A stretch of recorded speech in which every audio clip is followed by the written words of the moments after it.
Eu achava que o saldo da minha conta bancária era a medida definitiva do meu amor, mas o armário vazio da minha esposa conta uma história bem diferente. Tenho 66 anos, estou sentado em uma casa perfeitamente limpa, perfeitamente quitada e perfeitamente vazia.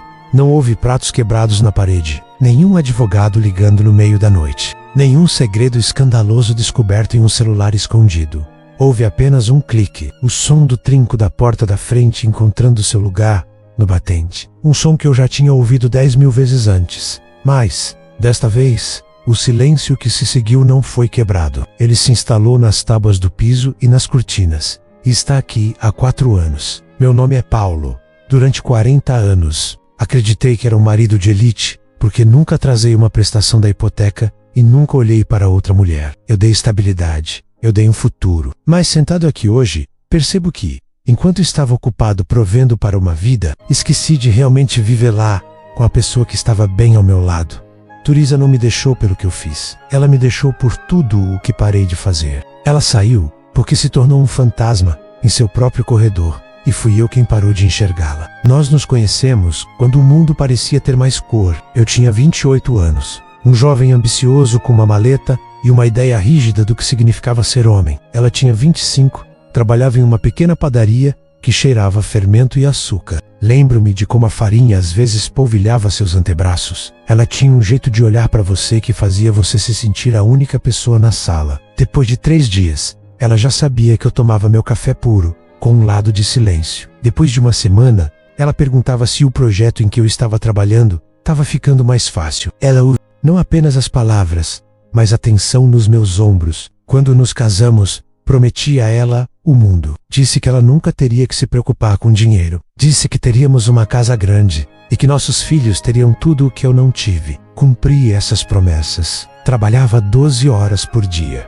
Subi na hierarquia até minhas mãos ficarem calejadas e minha mente ser um mapa de planilhas e prazos. Eu me orgulhava do suor no meu rosto. Chegava em casa tarde, via o jantar mantido aquecido sob um prato de cerâmica e pensava comigo mesmo: viu, sou um bom homem, estou cuidando dela. Mas eu não estava cuidando dela, eu estava cuidando das contas. Turiza era paciente. Naqueles primeiros anos, ela me esperava acordada. Tentava tirar as histórias do meu dia de mim, mas eu lhe dava apenas migalhas. Tudo bem, eu dizia, produtivo. Eu resmungava. Achava que estava protegendo-a do estresse do meu mundo, mas na verdade estava trancando-a do lado de fora. Ela tentava me contar sobre o dia dela, menos sobre o jardim, ou um livro que estava lendo, ou a forma como a luz batia na janela da cozinha à tarde, e eu acenava com a cabeça enquanto olhava o relógio. Eu estava fisicamente ali, sentado no sofá, mas minha mente já estava na reunião das 9 horas da manhã seguinte. Eu era um visitante no meu próprio casamento. Depois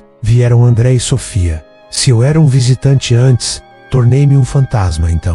Eu via os marcos importantes através da lente de uma câmera, ou ouvia falar deles durante um café da manhã apressado. Turiza entregou sua alma aos nossos filhos. Era ela quem sabia de qual bicho de pelúcia o André precisava quando tinha febre. Foi ela quem viu a primeira vez que o coração da Sofia foi partido, e passou 3 noites sentada na beira da cama dela. Eu era quem assinava os cheques para a escola e para o aparelho nos dentes. Achei que esse era o meu trabalho. Achei que isso era o suficiente. Lembro-me de uma noite, talvez 15 anos atrás. As crianças eram adolescentes, tinham saído com amigos, a casa estava quieta. Turiza sentou-se à minha frente na mesa da cozinha. Ela não tinha um prato à sua frente, apenas uma xícara de chá que já tinha esfriado. Ela olhou para mim e pela primeira vez percebi quantas marcas haviam se formado ao redor de seus olhos.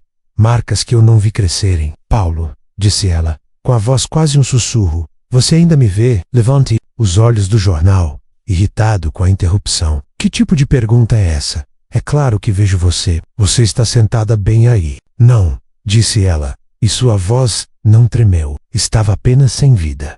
Você vê um móvel que prepara suas refeições. Você vê uma governanta que cria seus filhos, mas, Volca Maivia, você sabe do que eu tenho tido medo ultimamente? Você sabe, e o que me faz querer acordar de manhã? Eu não tive uma resposta. Senti um lampejo de raiva, menos a raiva defensiva, de um homem que sabe que está falhando, mas se recusa a admitir. Eu trabalho 60 horas por semana para que você não precise se preocupar com nada, Turiza. Isso não é o suficiente? Ou, para esta casa, olhe para nossa vida. Ela apenas assentiu lentamente. Não discutiu, não gritou, apenas se levantou, despejou o chá frio na pia e foi para a cama. Fiquei à mesa, sentindo-me justo e incompreendido. Achei que a conversa tinha acabado. Não percebi que aquela foi a noite em que ela começou a arrumar as malas na mente dela. Tic-tac do relógio, nesta sala vazia, é mais alto agora do que nunca foi, quando ela estava aqui. É engraçado como você não percebe a passagem do tempo quando está ocupado, mas quando está sozinho, cada segundo parece uma gota pesada de água batendo em uma pedra. Tenho 66 anos. Minhas articulações doem pela manhã. A casa está quitada. A conta de aposentadoria está cheia, e nada disso pode comprar de volta a hora que passei ignorando há 15 anos atrás. André mora a 500 quilômetros de distância. Agora, Sofia liga aos domingos, mas as conversas são educadas e breves. Eles me amam, eu acho, mas não me conhecem. Eles conhecem o homem que pagava as coisas. Não conhecem o homem que deveria ser o pai deles, porque esse homem estava sempre no escritório, ou sempre cansado demais nos fins de semana. Eu vejo tudo tão claramente agora. Um relacionamento não morre em uma explosão massiva. Não termina com um estrondo. Termina com 1000 pequenos silêncios. Termina quando você para de fazer perguntas porque acha que já sabe as respostas. Termina quando você presume que ela sempre estará lá porque ela sempre esteve lá. Lembro-me de como o cabelo dela cheirava a baunilha. Lembro-me da maneira como ela costumava cantarolar enquanto dobrava a roupa. Não ouço esse cantarolar há anos, mesmo antes de ela ir embora. O cantarolar tinha parado. Eu apenas não percebi o silêncio, até que ele fosse a única coisa que restou. A palavra depois é a palavra mais perigosa em um casamento. É um veneno silencioso que você engole voluntariamente, achando que é um remédio para o cansaço. Durante 20 anos, alimentei Turiza com uma dieta constante de depois. Depois faremos aquela viagem para o litoral. Depois iremos àquele restaurante que você gosta. Depois, quando este projeto terminar, finalmente poderei sentar e apenas conversar. O problema do depois é que, eventualmente, o tempo acaba. Aos 66 anos, estou vivendo no nunca que construí com minhas próprias mãos. Percebi tarde demais que enquanto eu esperava pelo momento perfeito para ser marido, Turiza estava simplesmente esperando por mim.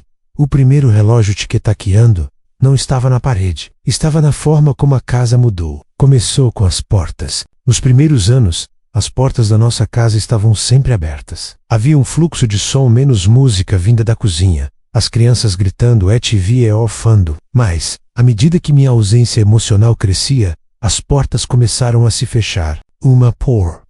Não por raiva, mas por uma necessidade de privacidade que não deveria existir entre marido e mulher. Teresa ficava no quarto lendo. Eu ficava no escritório trabalhando, o que muitas vezes era apenas uma desculpa para evitar a vulnerabilidade de uma conversa que eu não sabia como ter. O silêncio não era paz. Era um muro que eu estava construindo tijolo por tijolo. E eu era orgulhoso demais para notar que estava do lado errado dele.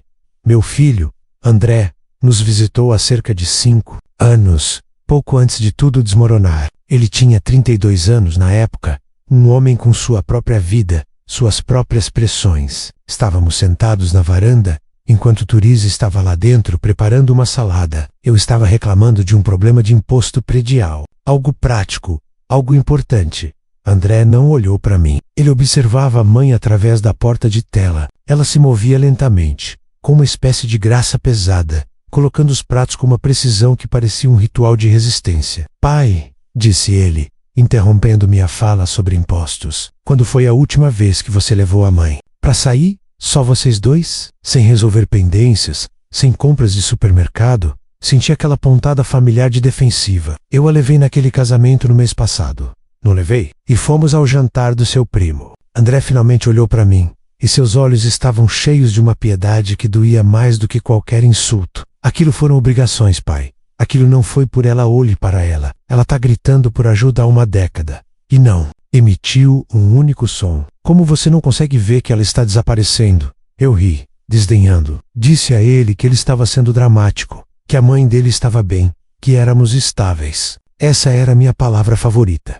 Estável. Para mim, estabilidade significava que o telhado não vazava e o carro pegava toda manhã. Eu não entendia que um relacionamento pode ser estável e estar morto ao mesmo tempo. Você pode ter um jardim perfeitamente mantido onde nada está realmente crescendo. Olhei para Turiza naquela noite quando ela trouxe a salada. Tentei ver o que André via. Por um segundo, notei como ela não encontrava meus olhos. Ela olhava para a mesa, as cadeiras, o saleiro. Ela olhava para tudo, menos para o homem que deveria ser seu parceiro. Mas então meu celular vibrou com um e-mail. E o momento passou. Eu escolhi o e-mail. Eu sempre escolhia o e-mail. O segundo relógio tic-taqueando era meu próprio corpo. Quando você chega aos 60, começa a perceber que o seu depois é numericamente limitado. Meus joelhos começaram a doer. Minha energia começou a falhar. Comecei a pensar em aposentadoria, em finalmente ter aquele tempo que eu vinha prometendo. Achei que Turiza estaria esperando na linha de chegada, pronta para retomar de onde paramos há 20 anos. Achei que poderia simplesmente apertar um botão e me tornar o marido atencioso que negligenciei ser. Não percebi que você não pode manter alguém em uma prateleira por décadas e esperar que essa pessoa ainda esteja lá quando você finalmente decidir ter olá de lá. Lembro-me de uma terça-feira específica. Estava chovendo. Uma chuva cinza e opressora. Cheguei em casa cedo. Pela primeira vez menos era meu aniversário, e eu esperava uma comemoração. Entrei e a casa estava impecável. Havia um bolo pequeno na bancada com uma única vela, apagada. Ao lado, um bilhete com a caligrafia elegante e reta da Turiza. Feliz aniversário, Paulo. Estou na biblioteca. Seu jantar está no forno. Senti uma onda de decepção. Eu queria a festa. Eu queria a atenção. Sentei-me na cozinha silenciosa e percebi que era exatamente isso que eu dera a ela por anos. Uma refeição fria e um bilhete. Eu a ensinei a ficar sozinha enquanto era casada comigo. Eu fui o professor dela na arte da solidão e ela se tornara uma especialista. Quando ela chegou em casa 2 horas depois, tentei ser presente. Perguntei sobre o dia dela. Tentei fazer uma piada. Ela olhou para mim com um sorriso cansado e gentil. O tipo de sorriso que você dá a um estranho que está se esforçando demais. Foi tudo bem, Paulo. Apenas um dia normal. Deveríamos sair este fim de semana? Eu disse, minha voz soando desesperada, até para os meus próprios ouvidos. Vamos àquele lugar na cidade. Ela parou, com a mão no encosto de uma cadeira da cozinha. Tenho planos com o clube de jardinagem no sábado, e Sofia precisa de ajuda com as crianças no domingo. Bem, e na segunda? Está tudo bem, Paulo, disse ela suavemente. Você não precisa atuar. Eu sei que você está cansado. Volte para o seu escritório. Eu limpo tudo aqui. Ela não estava com raiva. Essa era a parte mais aterrorizante. Ela simplesmente tinha desistido. A pressão moral que senti naquele momento foi sufocante. Percebi que eu não era mais o herói da minha própria história, provendo para minha família. E eu era a pessoa que se tornara um fardo de silêncio. Eu tinha dinheiro no banco, mas estava emocionalmente falido e tentava pagar uma dívida com uma moeda que ela não aceitava mais. Minha mentalidade de provedor havia se tornado minha prisão. E eu construí uma vida de ouro, mas esqueci de colocar um coração dentro dela.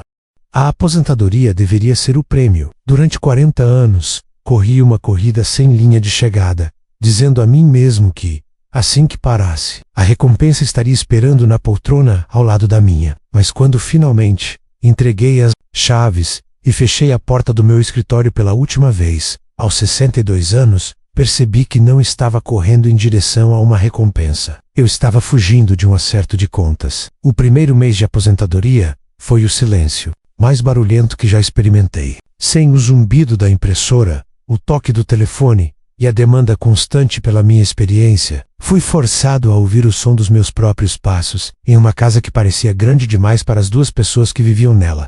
Desci de concerte as coisas. Esse foi o meu erro. Tentei gerenciar meu casamento da mesma forma que gerenciava um projeto de construção. Fiz plano. Decidi que voltaríamos àquela pequena cidade costeira, onde passamos nossa lua de mel. Não perguntei a Turiza se ela queria ir. Simplesmente reservei o hotel e apresentei o e-mail de confirmação como um troféu. Olhe, eu disse apontando para a tela. Próximo fim de semana, só nós 2, como nos velhos tempos. Turiza olhou para a tela, depois para mim. Não houve faísca de empolgação. Houve apenas uma aceitação silenciosa e cansada. Isso é muito gentil da sua parte, Paulo, disse ela. Ela não disse estou tão feliz. Ela disse que era gentil, como se eu fosse um estranho que tivesse segurado a porta para ela passar. A viagem até a costa levou 4 horas. No passado, essas viagens eram preenchidas com música e a mão dela apoiada no meu joelho. Desta vez, o rádio ficou desligado. Tentei iniciar conversa sobre os filhos, sobre as notícias, sobre o tempo. Cada vez, ela me dava uma resposta educada e concisa que efetivamente encerrava o diálogo. Percebi, com um medo repentino e frio, que eu não sabia como conversar com minha esposa. Eu conhecia o histórico médico dela, sabia o chá favorito dela e sabia o número do sapato dela. Mas eu não conhecia os seus pensamentos. Eu não sabia com o que ela sonhava quando cochilava nas tardes de domingo. Passei 40 anos, provendo para uma mulher que negligenciei conhecer.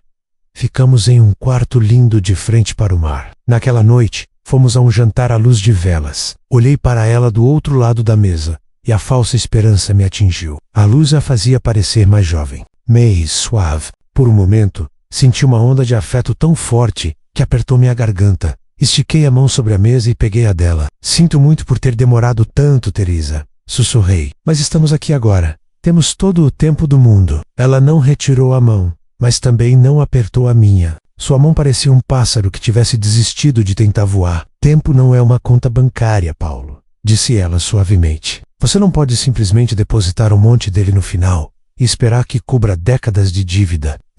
Tentando agora, insisti, com a voz subindo ligeiramente. Isso não conta para nada? Ela olhou pela janela para as ondas escuras que quebravam na costa. Conta para você. Faz você se sentir melhor pensar que está tentando.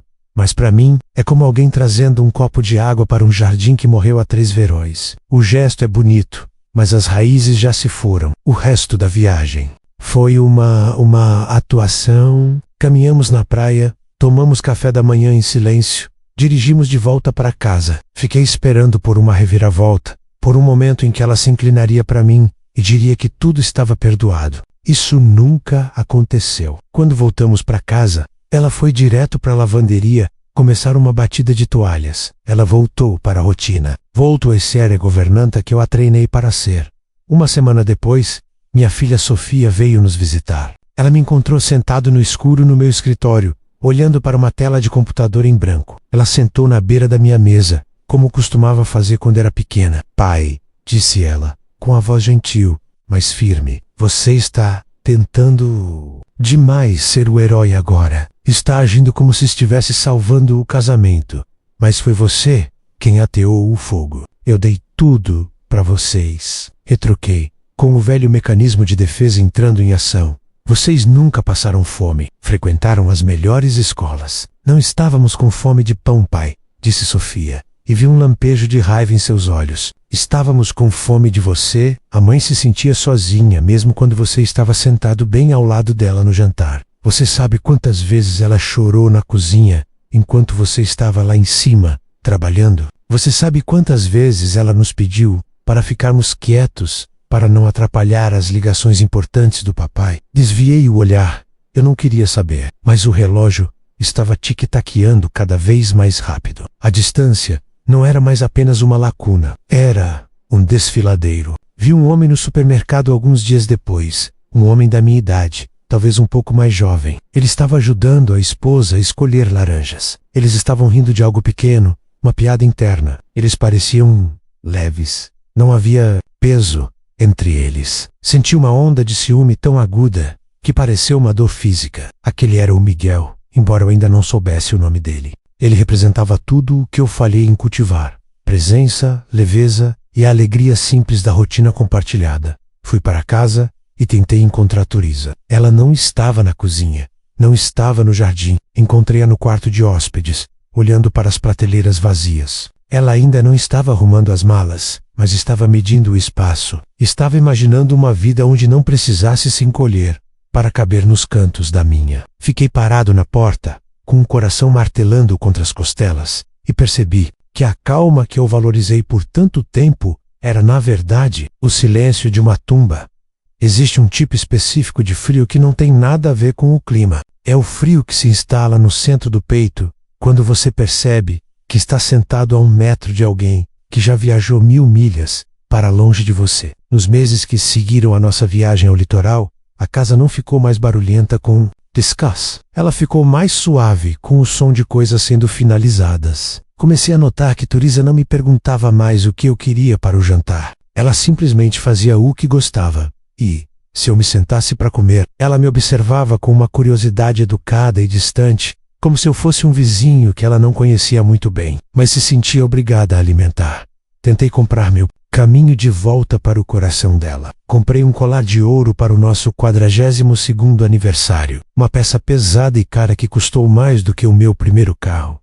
Lembro-me de entregá-lo a ela na sala de estar. Ela abriu a caixa de veludo, olhou para o ouro e depois olhou para mim. Não houve alegria, não houve sequer o familiar, Paulo, você não deveria. Ela apenas fechou a caixa e a colocou na mesa de centro. É lindo, Paulo, disse ela, mas não tenho onde usar, e acho que não tenho mais pescoço para isso. Ela não estava sendo cruel, estava sendo honesta. Passei 40 anos dando a ela objetos para compensar minha ausência, e ela finalmente chegara ao ponto em que não tinha mais espaço na vida para coisas que não respiravam. O relógio tic-taqueando de nossas vidas estava chegando ao ápice, embora eu fosse o único surdo para ele. Minhas costas começaram a me dar problemas, um lembrete agudo da minha mortalidade que surgia sempre que eu tentava fazer algum trabalho no jardim. Uma tarde, enquanto eu descansava na varanda via, através da janela, ela estava ao telefone, rindo. Não era a risada educada que ela me dava, era um som profundo e ressonante que eu não ouvia há uma década. Senti uma onda de possessividade, de vergonha. Com quem ela estava falando? O que ela estava dizendo? Percebi que não tinha o direito de perguntar. Eu havia perdido o direito à risada dela anos atrás, quando decidi que minhas ligações de trabalho eram mais importantes do que suas histórias. Vi o Miguel novamente. Desta vez, eu estava na loja de ferragens, e ele estava lá com uma mulher. Não era Turiza, mas uma amiga ou irmã. Ele a ouvia falar sobre uma cor de tinta, e ele estava realmente ouvindo. Não estava olhando para o celular, não estava checando o relógio. Ele estava inclinado para a frente, com os olhos focados no rosto dela, reconhecendo a existência dela a cada respiração. Aquilo me atingiu como um soco físico. Era aquilo que Turiza vinha pedindo. Não uma casa maior. Não um colar de ouro. Apenas o presente simples e devastadoramente raro de ser a coisa mais importante na sala por 5 minutos. Fui para casa naquele dia e encontrei Turiza no jardim. Ela estava podando as rosas que eu sempre disse serem uma perda de tempo e água. Fiquei ali por muito tempo, observando a maneira como as mãos dela se moviam.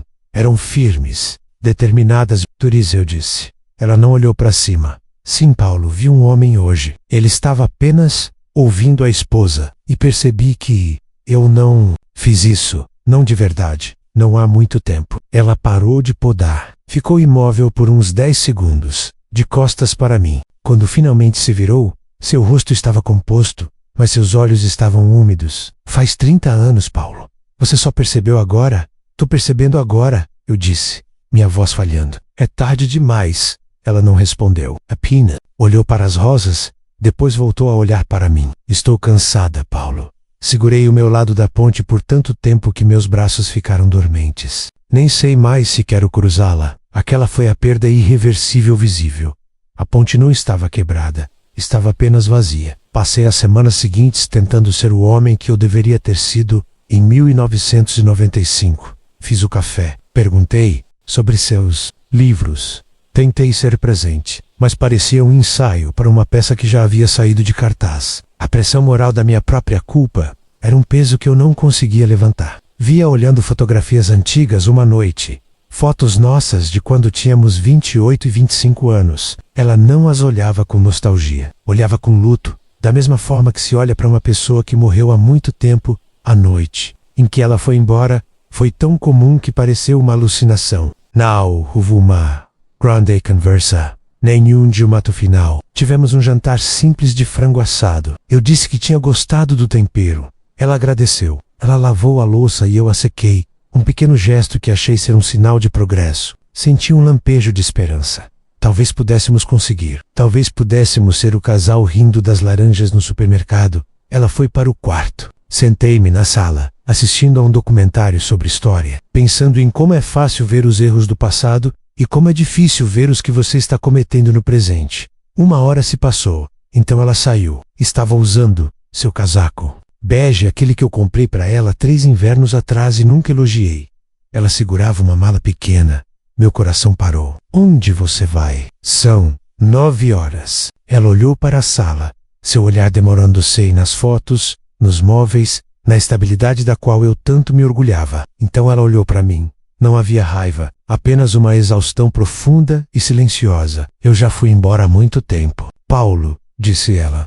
Não foi um ataque, foi a constatação de um fato. Fui um fantasma nesta casa por 15 anos. Só estou cansada de ser invisível. Quero ver se ainda existo quando não estiver sob a sua sombra. Turiza, por favor, podemos conversar. Podemos fazer terapia. Vou me aposentar de verdade. Eu vou. Você já se aposentou, Paulo, e continuou não me vendo. Você viu um projeto para consertar? Eu não sou um projeto. Sou uma mulher que queria um marido e acabei com um senhorio. Ela caminhou até a porta. Fiquei ali, paralisado pela percepção de que eu não tinha nenhum poder de barganha. Não podia oferecer dinheiro. Ela não se importava. Não podia oferecer a casa. Ela estava saindo dela. Eu só podia oferecer a mim mesmo. E ela já havia decidido que isso não era suficiente. Ela abriu a porta. O ar da noite estava fresco.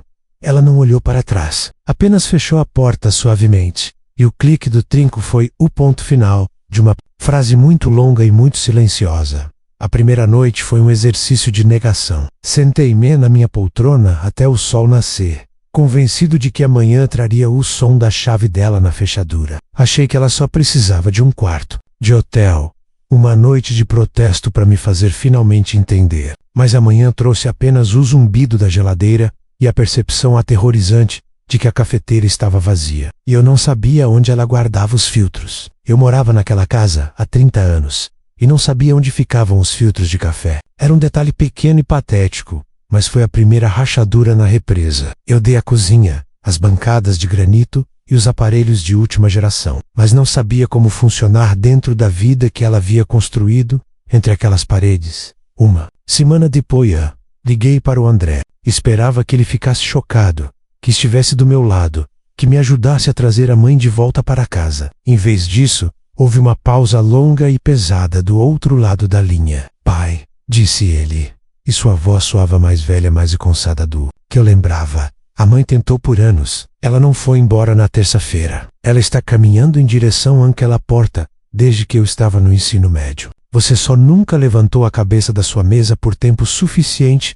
para vê-la se movendo. Tentei argumentar, falar sobre os sacrifícios que fiz, as longas horas, a estabilidade. Ele me interrompeu. Você nos deu uma casa, pai. Ela nos deu um lar. Há uma diferença. A Sofia foi ainda mais difícil de ouvir. Ela veio me ajudar a organizar as coisas que Toriza havia deixado para trás. Ela parou no nosso quarto, olhando para a cama perfeitamente arrumada, e seus olhos se encheram de lágrimas. Ela era solitária, pai. Mesmo quando você estava bem. Ali, eu costumava observá-la no jantar. Ela começava a dizer algo, olhava para sua nuca enquanto você lia as notícias, e então, simplesmente engolia as palavras. Depois de um tempo, ela simplesmente ficou sem palavras para engolir. Percebi então que meus filhos não estavam de luto pelo fim do meu casamento. Eles estavam aliviados por sua mãe finalmente ter parado de esperar por um homem que nunca iria chegar. 2 anos se passaram. 2 anos aprendendo a cozinhar para a lavar a roupa e a conviver com um som ensurdecedor dos meus próprios pensamentos. Não saí com ninguém. Não quis. Eu estava obcecado pelo fantasma da mulher que ignorei. Então, em um sábado, eu a vi. Estava em um pequeno café a 3 cidades de distância, um lugar para onde fui para escapar da familiaridade do meu próprio bairro. Ela estava sentada em uma mesa de canto, perto da janela. Ela parecia diferente. Seu cabelo estava mais curto, e ela usava um lenço brilhante, que eu nunca tinha visto. E ela não estava sozinha. Um homem estava sentado à sua frente. Miguel. Eu não sabia o nome dele na época, mas sabia o que ele era. Ele era a antítese de tudo que eu fui. Ele não estava checando o relógio, não estava olhando para o celular. Ele estava inclinado para frente, com o queixo na mão observando-a, falar com uma intensidade que fez meu coração doer. E Toriza, ela estava rindo. Não era a risada educada e contida que ela usou comigo nas últimas 2 décadas. Era a risada da padaria, a risada que fazia seus olhos se enrugarem e seus ombros relaxarem. Ela parecia mais leve. Parecia que finalmente tinha tirado um casaco pesado que foi forçada a usar por 40 anos. Não me aproximei. Não causei cena. Fiquei atrás de uma vitrine de doces e os observei por 5 minutos. Vi Miguel estender a mão e colocar uma mecha de cabelo atrás da orelha dela. Foi um gesto de presença tão pequeno, tão sem esforço. Era o tipo de coisa que não custa nada e significa tudo. Naquele momento, entendi o verdadeiro peso do meu fracasso. Passei 40 anos tentando comprar a felicidade dela com ouro e tijolos, enquanto tudo o que ela sempre quis foi a sensação de ser vista. Miguel não era um competidor, porque eu já tinha perdido o jogo antes mesmo de ele entrar em campo. Ele estava simplesmente dando a ela a única coisa que eu havia negado. Ele mesmo. Saí do café e dirigi para casa em silêncio. Não senti a raiva que esperava. Senti uma clareza profunda e vazia. Tenho 66 anos. Tenho uma casa linda, uma boa aposentadoria e uma vida tranquila. E eu trocaria cada centavo disso para voltar a 1985 e ouvi-la me contar sobre seu dia por apenas 20 minutos, sem olhar para o meu relógio. Achei que ser homem significava ser um provedor. Mas percebo agora que a coisa mais importante que você pode prover é a sua atenção. O amor não é um grande gesto. São 1000 pequenos momentos de percepção. Se você está ouvindo isso e acha que seu casamento é estável só porque não há gritos, olhe mais de perto. Olhe para os olhos dela quando você entra na sala. Ela se ilumina ou apenas se ajusta? Você é um parceiro ou apenas um colega de quarto que paga as contas? Não espere até que a casa fique silenciosa para perceber que o silêncio é a coisa mais cara que você jamais pagará. Perdi minha esposa não porque eu fosse um homem mau, mas porque fui um homem ausente. E os finais mais silenciosos são aqueles que nunca param de doer. Turiza, se você ouvir isso algum dia, te vejo. Vejo os anos que você esperou. Vejo a solidão que construí para você. E fico feliz que você tenha parado de desaparecer. Mesmo que isso significasse que eu tivesse que te perder para encontrar a verdade. Tenho 66 anos. E finalmente sou um homem que entende o que é o amor. É apenas uma pena que eu tenha me tornado um homem sem ninguém para amar.